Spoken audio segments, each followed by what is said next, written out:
ओम नमो भगवते वासुदेवाय। ओम नमो भगवते वासुदेवाय। ओम नमो भगवते वासुदेवाय। श्रीमद् भागवतम तीसरा कैंटो 12वां अध्याय। तो हमने सुना कि किस प्रकार से ब्रह्मा जी से कुछ गड़बड़ हुई, उसके बाद ब्रह्मा जी ने दोबारा से रचना करने का प्रयास किया और वो सोच रहे थे कैसे मैंने पिछले कल्पों में सृष्टि करी थी, उसी प्रकार का विचार कर रहे थे कैसे फिर से सृष्टि करी जाए। तभी उनके चारों मुखों से वेद प्रकट हो गए, ज्ञान, सारा ज्ञान प्रकट हो गया। और उसके बाद वर्णाश्रम का उन्होंने निर्माण किया, उपवेद बनाए, बाकी चीजें बनाई। आगे चलते हैं, श्लोक संख्या 36। विदुरुवाच सावे विश्वसृजामीश वेद आदीन मुक्ता सृजत यत् यत् येन असृजत देव तत्मे ब्रूहि तपोधन।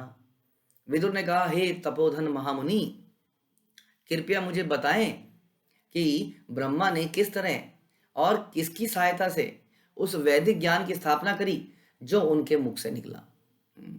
तो वैदिक ज्ञान कैसे, उसकी स्थापना कैसे हुई, इसके बारे में बताएं, क्योंकि यही वैदिक ज्ञान सबसे इंपॉर्टेंट चीज है। इसका मतलब ये समझ में आता है कि वैदिक ज्ञान प्रारंभ से ही है। जब ब्रह्मा सृष्टि की रचना करते हैं तभी से वैदिक ज्ञान आ जाता है, बल्कि वैदिक ज्ञान तब से नहीं है, वैदिक ज्ञान तो ब्रह्मा के हृदय में डाला जाता है। यानी कि वैदिक ज्ञान ब्रह्मा के आने से पहले संसार में था। तो ये कहना कि शास्त्र 5000 साल पहले हैं, हमारे वैदिक शास्त्र, वो तो 5000 साल पहले वेद व्यास ने उनको लिखित रूप में प्रस्तुत किया। वास्तव में वेदों की तो कोई उम्र ही नहीं है, वो तो प्रारंभ से, बल्कि ब्रह्मा के भी पहले से, क्योंकि ब्रह्मा जी के भी हृदय में इस ज्ञान को डाला गया। और हमने देखा कि ब्रह्मा जी भी विचार ही कर रहे थे तो चारों मुखों से ये सारा ज्ञान निकल आया। तो इसके बारे में विदुर पूछते हैं मैत्रेय मुनि से कि जरा बताइए कि कैसे इसकी आगे डिटेलिंग करी गई, ये ज्ञान आगे कैसे गया, कैसे इसकी रचना हुई। तो मैत्रेय ने कहा, मैत्रेय उवाच ऋक यजु साम यथर्व आख्यान वेदान पूर्वै अधिभै मुखे शास्त्रम विज्ञाम स्तुति स्तोतम स्तोतमम प्रायश्चितम व्यधात क्रमात्। मैत्रेय ने कहा कि ब्रह्मा के सामने वाले मुख से, ब्रह्मा जी के 4 मुख हैं, तो सामने वाले मुख से प्रारंभ होकर क्रमशः चारों वेद ऋक यजु साम और अथर्व आविर्भूत हुए। ये सारे वेद आ गए, यानी कि प्रारंभ में ही आ गए।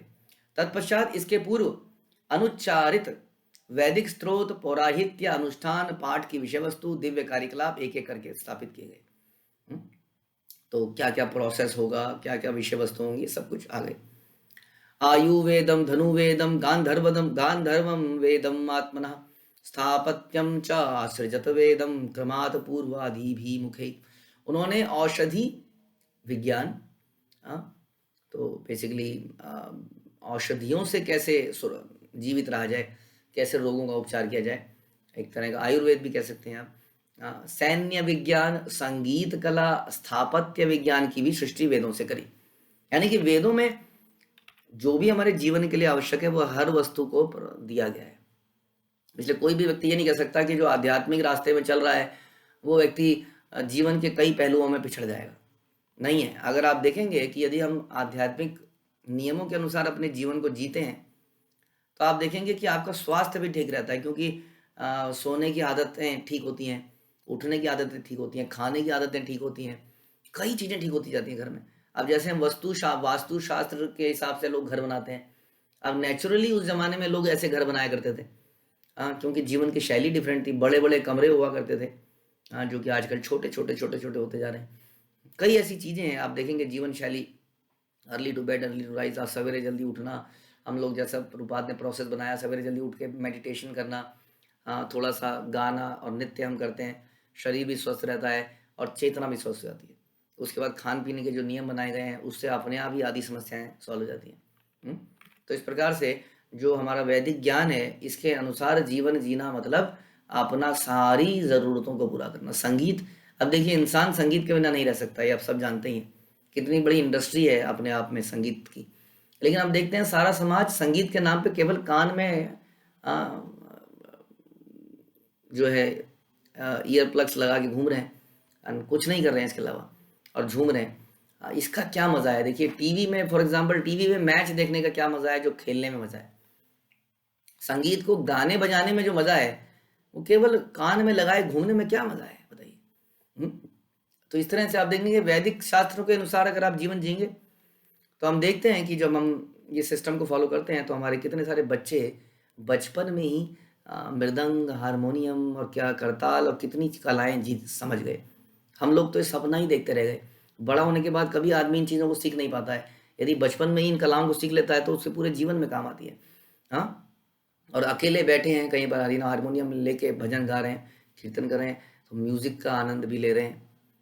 It's an ingredient part, very integral part of our life, music and all, yoga, music. आप देखेंगे वैदिक लाइफस्टाइल में ये सब चीज़ें इंक्लूडेड हैं। यहाँ बताया जा रहा है कि औषधि ज्ञान, सैन्य ज्ञान, संगीत कला, स्थापत्य विज्ञान, हाँ, जो हम आर्किटेक्चरल, ये सारी सृष्टि वेदों से करी गई। ये सभी सामने वाले मुख से प्रारंभ होकर क्रमशः प्रकट हुए। तो ये सारा ज्ञान जो है हमें मिलता है।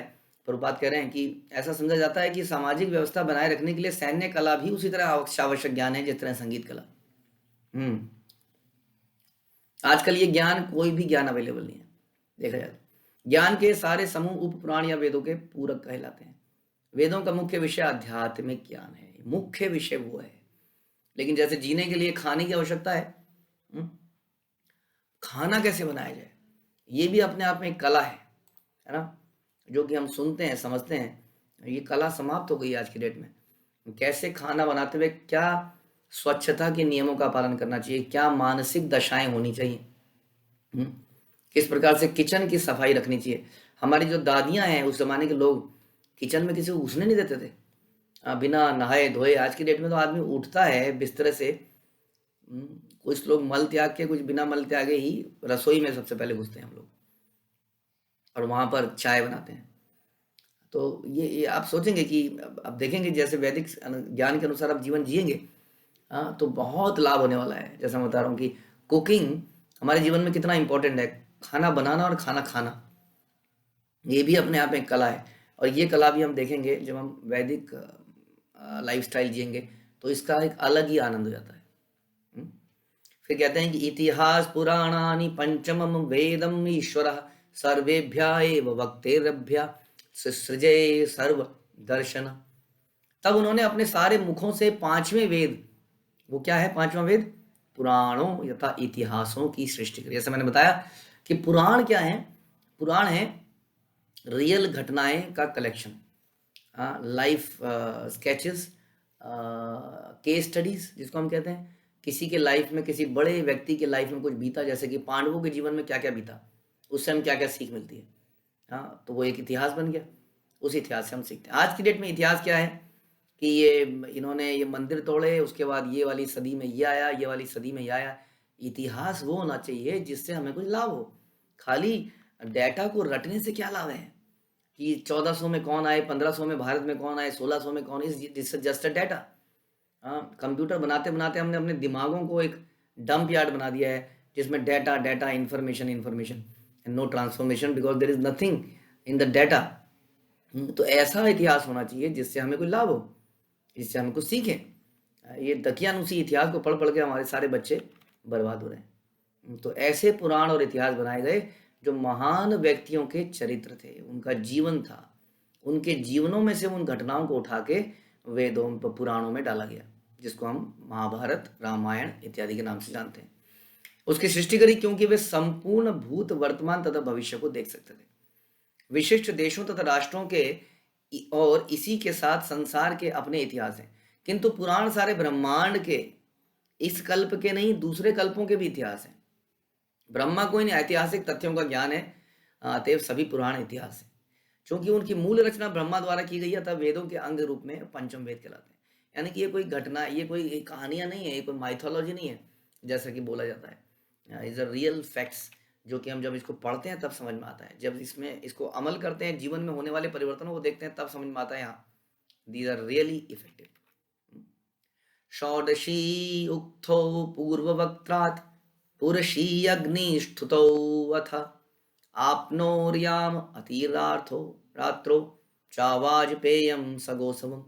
ब्रह्मा के पूर्वी मुख से विभिन्न प्रकार के समस्त अग्नि यज्ञ, जैसे कि षोडशी, उक्त, पुरीषी, अग्निष्टोम, आपनो, आप्तोर्याम, अतिरात्र, वाजपेय, गौसव इत्यादि प्रकट हुए। तो ये अलग अलग प्रकार के यज्ञ प्रकट हुए।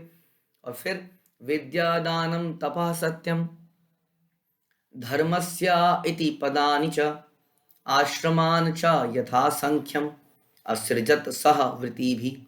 अब क्या आया? शिक्षा, दान, तपस्या, सत्य को धर्म के चार पांव कहा जाता है। इसके बारे में हमने पहले भी चर्चा करी थी कि धर्म के चार पिलर है। एक बिल्डिंग जब खड़ी होती है तो पिलर्स पे खड़ी होती है, तो एक बिल्डिंग को खड़ा करने के लिए चार मिनिमम पिलर चाहिए होते हैं। तो ये चार पिलर पे धर्म की बिल्डिंग खड़ी है। और ये कौन से हैं? यहाँ बता रहे हैं, शिक्षा, दान, तपस्या, सत्य को धर्म के चार पिलर कहा जाता है। और इसे सीखने के लिए चार आश्रम है, जिनमें वृत्तियों के अनुसार जातियों यानी कि वर्णों का अलग अलग विभाजन किया गया है। ब्रह्मा ने इन सबों को क्रमबद्ध रूप से रचना करी। तो यहीं पर भगवान गीता में भी बोलते हैं कि चतुर्वर्णम मया सृष्टम गुणा कर्म विभागशः, कि ये जो चार जो वर्ण है, आश्रम है, ये जाति प्रथा भारत के किसी व्यक्ति ने अपने मन से नहीं बनाई है। ये जाति प्रथा तो भारत में है, ये छुआछूत की ये और वो, वास्तव में ये इस प्रकार से नहीं है जैसा इसने रूप ले लिया है। हाँ, एक्चुअली में इसने रूप ले लिया है जन्म के आधार पर, कि जन्म के आधार पर इज माई राइट। अगर मैं किसी ब्राह्मण के यहाँ पैदा हुआ हूँ तो ब्राह्मण मैं बन गया हूँ, तो ये मेरा राइट है।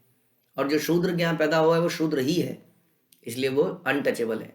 तो ऐसा कभी भी था नहीं, ऐसा इसने रूप ले लिया है। वास्तव में बहुत ही सिस्टमेटिक ज्ञान है, जिसको हम शास्त्रों में इसका पर्पस जानते हैं। प्रभुपाद भी कहते हैं कोई भी सोसाइटी बिना इस डिवीजन के जिंदा ही नहीं रह सकती।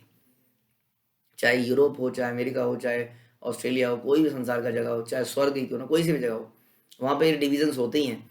एक होता है शिक्षक वर्ग, जिसको हम ब्राह्मण कह देते हैं। शिक्षक वर्ग हमारे समाज में, हर संसार के हर देश में शिक्षक वर्ग मिलता है, जिसका काम है ज्ञान लेना और ज्ञान देना। अब शिक्षा किसको कहते हैं वो एक अलग टॉपिक है, कि क्या इस व्यावसायिक शिक्षा को ही शिक्षा कहते हैं या अध्यात्म की शिक्षा को शिक्षा कहते हैं। अगर उस बात को, डिबेट को छोड़ दिया जाए तो शिक्षक एक वर्ग है जो कि व्यवसाय करता है, इसको हम वैश्य कह देते हैं। एक वर्ग है जो रक्षा के कार्यों में लगता है, पहले उसको क्षत्रिय कहा जाता था, आजकल वो हमारे बॉर्डर्स में हमारे सैनिक हैं, मिलिट्री फोर्स है, एक तरह से वो क्षत्रिय हैं। और एक शूद्र है जो कि इन तीन कामों को नहीं करता है। कौन से तीन काम नहीं करता है? जो कोई बिजनेस नहीं चला रहा है, जो क्षत्रिय नहीं है, जो ब्राह्मण नहीं है, इसके अलावा जो इसका मतलब बाकी कार्य कर रहे हैं, इनकी मदद कर रहे हैं, इन तीनों की मदद कर रहे हैं। इन तीनों को अपना जीवन जीने के लिए और कई चीज़ों की आवश्यकता पड़ती है, वो कार्य शूद्र करते हैं। तो शूद्र जो है निम्न जाति नहीं मानी जाती है, क्योंकि इन चारों का पर्पस भगवान का प्रसन्नता होता है। ये हम कई बार चर्चा कर चुके हैं। तो इन सब की रचना करी गई ताकि दान, तपस्या, सत्य, शिक्षा ये चलता रहे और समाज एक सिस्टमेटिक तरीके से चलता रहे। धीरे धीरे क्या हुआ? धीरे धीरे ब्राह्मणों की वैल्यू समाप्त हो गई, क्योंकि ब्राह्मण भी जन्म से बनने लगे। जब जन्म से ब्राह्मण बनने लगे तो ब्राह्मणों के अंदर वो तेज समाप्त हो गया। वो तेज समाप्त होने के कारण उन्होंने पैसे के लिए, जरा से पैसे के लिए यजमानों के यहाँ पर यज्ञ करने शुरू कर दिए, पूजा पाठ करने शुरू कर दी। अब जब यजमानों ने देखा कि ये खाली नोट के आगे पीछे भाग रहा है, तो उसके सामने उस ब्राह्मण की वैल्यू खत्म हो गई। उसने नोट कुछ फेंकने शुरू कर दिए और ब्राह्मण ने इस प्रकार से उस नोटों के चक्कर में कुछ भी करना शुरू कर दिया, सारे ज्ञान को तोड़ना मरोड़ना शुरू कर दिया। तो इस प्रकार से ये सिस्टम धीरे धीरे गिर गया। लेकिन वास्तव में ये जो ओरिजिनल सिस्टम है, अगर उस हिसाब से चला जाए, जो कि श्रील प्रभुपाद ने फिर से स्थापित किया, उन्होंने दिखाया कि कैसे एक निम्न कुल में पैदा हुआ व्यक्ति भी ब्राह्मण बन सकता है। कैसे वो अपनी चेतना को उठा सकता है, और कैसे वो बाकी लोगों को गाइड कर सकता है। तो ब्राह्मण का काम बड़ा इंपॉर्टेंट है समाज में, कि वो बाकी सारे लोगों को गाइड करता है कि जीवन कैसे जिया जाए, ताकि सब लोग जीवन को जीते जीते अल्टीमेट पर्पस यानी कि भगवान की प्रसन्नता को प्राप्त कर पाए। तो इन सब की रचना ब्रह्मा जी ने करी ताकि सृष्टि आगे सुचारू रूप से चल पाए। तो ये और भी कई चीज़ें ब्रह्मा जी क्रिएट करते चले जाएंगे। ये चैप्टर ही वास्तव में इसी के ऊपर है, ब्रह्मा जी के क्रिएशन में क्या क्या चीज़ें आई, और इसमें और भी चीज़ें आगे ब्रह्मा जी ने जो बनाई, कि कैसे यज्ञोपवीत संस्कार आया, और कैसे गृहस्थ जीवन को क्या क्या करना है, उसके बारे में बहुत कुछ चीज़ें ब्रह्मा जी आगे क्रिएट करने वाले हैं। तो Brahma ji is the original creator. हम लोगों के जीवन में न केवल उन्होंने ये शरीर बनाए, ये सृष्टि बनाई, बल्कि इस संसार में जीना कैसे है ये भी हमें बताया। इसलिए ब्रह्मा जी एक गुरु परंपरा में बड़े प्रमुख गुरु माने जाते हैं। ब्रह्म गौड़ीय परंपरा। और भगवान को ब्रह्मा जी बड़े प्रिय हैं, क्योंकि भगवान की प्रसन्नता के लिए उन्होंने संसार को बनाया और संसार को ट्रेन किया। हाँ, इसलिए ट्रेन नहीं किया कि संसार में लोग आएं और इस सृष्टि का मजा लें। हाँ, किसी वाटरफॉल के नीचे ढूंढें कहाँ पर वाटरफॉल है, कहाँ पर बढ़िया सेब मिलते हैं, कहाँ पर क्या मिलता है, दुनिया को एक्सप्लोर करें, गड्ढा खोदें और एंजॉय करें। ये संसार को बनाने वाले का पर्पस अगर आप इन श्लोकों को पढ़ोगे तो समझ में आता है कि पर्पस बहुत ही डीप है, बहुत ही सीरियस है। This world is not to be exploited but used in the service of Krishna. Hare Krishna. Srila Prabhupada की जय। ग्रंथराज श्रीमद् भागवतम की